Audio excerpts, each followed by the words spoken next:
भइली बदमाश जाना तोहरे प्यार में, देलू जब से धोखा लगाई लेनी दिल हथियार में। अरे भइली बदमाश जाना तोहरे प्यार में, देलू जब से धोखा लगाई लेनी दिल हथियार में। तो हेलो दोस्तों, आपका स्वागत है हमारे YouTube channel writer Mahesh Prajapati में। दोस्तों आज हम एक न्यू ट्रैक रंगदारी सॉन्ग लेकर आए हैं जो फुल और फ्री है। काफ़ी अच्छा मैटर है, डुएट मैटर है, लड़का और लड़की दोनों का मैटर है। जहां पर लड़की लिखा है लड़की का लाइन है, जहां पर लड़का लिखा है लड़के का लाइन है। तो चलिए स्टार्ट करते हैं बिना समय गवाए मुखड़े के साथ। देखत रहला सपना पहिरे खातिर वरदी, कमेरे उमरिया में करताड़ा गुंडा गरदी। अरे देखत रहला सपना पहिरे खातिर वरदी, कमेरे उमरिया में करताड़ा गुंडा गरदी। खोसी पिस्टल लेके चलताड़ा थार में, अरे खोसी पिस्टल लेके चलताड़ा थार में।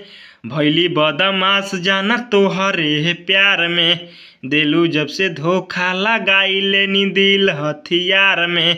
अरे भइली बदमाश जाना तोहरे प्यार में, देलू जब से धोखा लगाई लेनी दिल हथियार में। अंतरा फर्स्ट कैले रहनी प्यार हम निभा नहीं पैनी, हमसे गुनाह भइल बड़ी पछतैनी। अरे कैले रहनी प्यार हम निभा नहीं पैनी, हमसे गुनाह भइल बड़ी पछतैनी। प्यार रहे नहीं हमारा हाथ के लकीर में, बदमाशी लिखल रहे हमरा तकदीर में।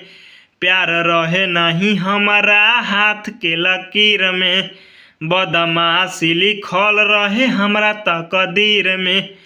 तोहरो त नाम जुड़ गइल रंगदार में, अरे तोहरो त नाम जुड़ गइल रंगदार में। भइली बदमाश जाना तोहरे प्यार में, देलू जब से धोखा लगाई लेनी दिल हथियार में। भइली बदमाश जाना तोहरे प्यार में, देलू जब से धोखा लगाई लेनी दिल हथियार में।